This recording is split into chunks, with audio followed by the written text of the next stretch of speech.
Well, the polls are busy in Wethersfield as voters decide on a hot-button issue in town, whether or not to fund new elementary schools.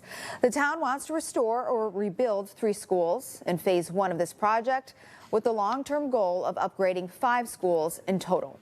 NBC Connecticut's Amanda Pitts is live from Wethersfield with more from voters. Amanda. Yeah, Amber, we've been here at this community center all day long talking to voters, many people telling us they are voting yes on this referendum because they say children in this community deserve to be in better schools. But people who say they're voting against it say they just can't afford to pay more in taxes.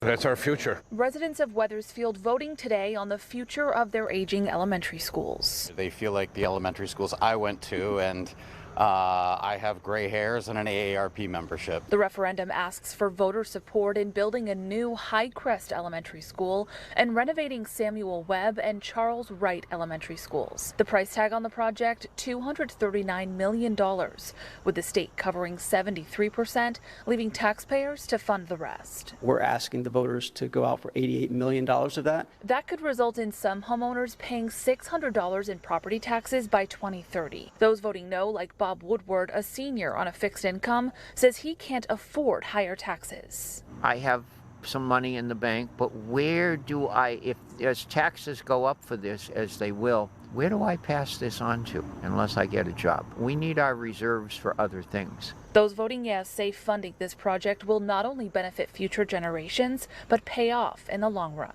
I don't think there's any better use of your taxes than to support education, because I think towns with good schools tend to have good real estate values. And I always say the schools are the front porch of a community.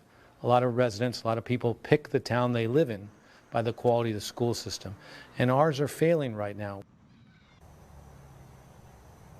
Now, a few years ago, a similar referendum went up for vote here in Wethersfield. It failed then, and town leaders say prices have now gone up. They are hoping that this time around it will pass. Polls close tonight at 8 o'clock. Live in Wethersfield, Amanda Pitts, NBC Connecticut News. Amber.